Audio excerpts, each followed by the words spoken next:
ఏదో రకంగా media management చేసి నేషనల్ హెరాల్డ్ కేసులో ఛార్జ్ షీట్లో పేరు వచ్చిన కొన్ని పత్రికలు అయితే రాయలేదు. మాకు చాలా ఆశ్చర్యంగా ఉంది. ఎంత బాగా కవర్ చేసుకుంటూ వస్తున్నారంటే రేవంత్ రెడ్డి గారిని చాలా ఆశ్చర్యంగా ఉంది. ఇట్లా కూడా చేయొచ్చా అని. అంటే ఇంత పెద్ద కేసులో ఇంత పెద్ద మ్యాటర్ వస్తే ఒక ముఖ్యమంత్రి పేరు వస్తే ఇదే కేసీఆర్ గారి పేరుంటే రాకపోదురా? ఇదే కేసీఆర్ గారి పేరుంటే కోతికి కొబ్బరి చిప్ప దొరికినట్టు కొంతమంది సంబరాలు చేసుకుంటూ పేపర్ల నిండా తాటికాయంత అక్షరాలతో రాసేటోళ్ళు ఇలా రేవంత్ రెడ్డి గారికి కవరింగ్ ఇచ్చేందుకు చాలా కష్టపడి కాపాడుతున్నారు. వారందరికీ నేను చేసే విజ్ఞప్తి ఒకటే, మీరు ఎన్ని చేసినా ఎంత గింజుకున్నా ఈ మీడియా సంస్థలు ఎంత తాపత్రయపడ్డా ఆయన మీకు ఎంత అడ్వర్టైజ్మెంట్లు ఇచ్చినా ఎన్ని రకాలుగా మిమ్మల్ని ఫోన్ చేసి బెదిరించినా ప్రజలకు విషయం అర్థమైపోయింది. ఈయన ఒక లొట్టపీసు ముఖ్యమంత్రి, ఈయనతను ఏం కాదు అని అర్థమైంది. కాబట్టి మీరు కూడా దయచేసి నిష్పక్షపాతంగా వార్తలు ప్రజలకు చెప్పండి. లేకపోతే సోషల్ మీడియా ఉంది, మీరు చెప్పినా చెప్పకపోయినా సోషల్ మీడియా ద్వారా ప్రజలకు అన్నీ తెలుస్తాయి. తెలియదు మేము పిల్లి కదా కళ్ళు మూసుకొని పాలు తాగితే తెలియదు అనుకుంటుంది అన్నట్టు మేము రాయకపోతే వార్తనే కాదు, మేము రాయకపోతే మేము నొక్కేస్తే ఎవరైనా కూడా వాస్తవాలు చెప్తున్నాం. మీకు అబద్ధం అనిపిస్తే నేనేం చేయాలి? కానీ చాలామంది రాస్తలేరు, మరి ఏం చేయాలి? మరి మా బాధ మేము చెప్పుకోవాలి కదా, ప్రజలకన్నా చెప్పుకోవాలి కదా.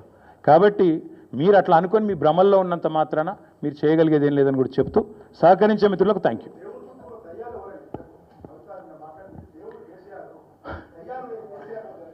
బ్రదర్, మీకు ఒక మాట, ఇంత ఇంపార్టెంట్ ఇష్యూ చెప్తే నువ్వు దేవుడు దయ్యం అనబడుతుంది. ఇప్పుడు ప్రస్తుతం మాకు తెలంగాణకు పట్టిన దయ్యం మాత్రం రేవంత్ రెడ్డి.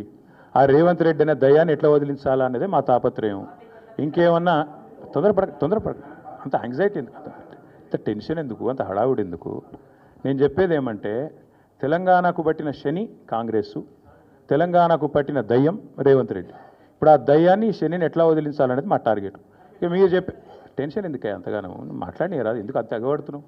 నేను అనేది ఏమంటే మీరు ఒకటి గుర్తుపెట్టుకోండి, లోక్సభ ఎన్నికలకు ముందు మేము పార్లమెంటు నియోజకవర్గాల వారీగా సమావేశాలు పెట్టాం, సమీక్షా సమావేశాలు.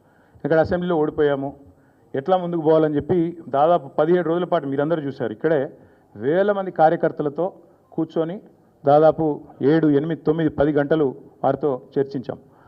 ఆ ప్రాసెస్లో చాలామంది డైరెక్ట్గా మైకులో మాట్లాడిన వాళ్ళు ఉన్నారు, కొంతమంది చిట్టీల మీద రాసిచ్చిన వాళ్ళు ఉన్నారు, కొంతమంది కేసీఆర్ గారికి ఉత్తరం అందించండి అని చెప్పి ఉత్తరాలు ఇచ్చిన వాళ్ళు ఉన్నారు.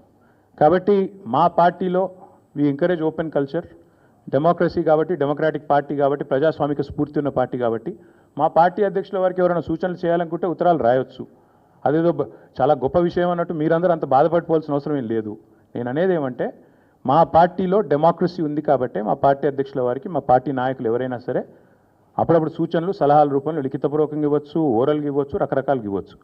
అట్లాగే నేను ఒక మాట మాత్రం చెప్తాను, మనం ఎవరైనా సరే పార్టీలో ఏ హోదాలో ఉన్నా కొన్ని విషయాలు అంతర్గతంగా మాట్లాడాల్సిన విషయాలు అంతర్గతంగా మాట్లాడితేనే బాగుంటుంది. పార్టీ ఫోరమ్స్ ఉన్నాయి, అధ్యక్షుల వారితో కలిసే అవకాశం ఉంది, లేదా ఆఫీస్ బేరర్స్ ఉన్నారు, కలిసి చెప్పుకునే అవకాశం ఉంది. కాబట్టి అంతర్గతంగానే కొన్ని విషయాలు మాట్లాడితే బాగుంటుంది. అది అందరికీ వర్తిస్తుంది, వీళ్ళకి వాళ్ళకని కాదు, అందరికీ వర్తిస్తుంది. తప్పకుండా ఎవరమైనా ఒకటే, ఈ పార్టీలో అందరం కార్యకర్తలమే, అందరికీ కూడా ఇదే సూత్రం వర్తిస్తుంది. కాబట్టి మీరు కూడా దయచేసి ఇంత ఇంపార్టెంట్ ఇష్యూ మాట్లాడితే దీన్ని మళ్ళీ మీరు, నాకు తెలుసు మీ సంగతి, you are intelligent, unfortunately I'm also intelligent. కాబట్టి నేనేమంటానంటే మీరు ఏం పెడతారో, మీరు ఏం హెడ్డింగ్ పెడతారో తెల్లారు నాకు తెలుసు, మీ బాధలు కూడా నాకు తెలుసు, మీ మేనేజ్మెంట్లోకి ఉండే అవస్థలు నాకు తెలుసు, రేవంత్ రెడ్డి గారి ఒత్తిళ్లు తెలుసు. కాబట్టి నేను ఎక్కువ చెప్పను, ఒకటి మాత్రం చెప్తాను, మా పార్టీలో డెమోక్రసీ ఉంది, మా పార్టీలో సలహాలు సూచనలు ఎవరైనా ఇవ్వచ్చు, ఎట్లా అయినా ఇవ్వచ్చు. గతంలో పార్లమెంట్ సమావేశాల సందర్భంగా లేఖలు వచ్చినాయి, సూచనలు వచ్చాయి, అట్లా వచ్చినప్పుడు వాటిని ప్రజాస్వామికంగా స్వీకరిస్తాం. థ్యాంక్ యూ, మీ అందరికీ థ్యాంక్ యూ.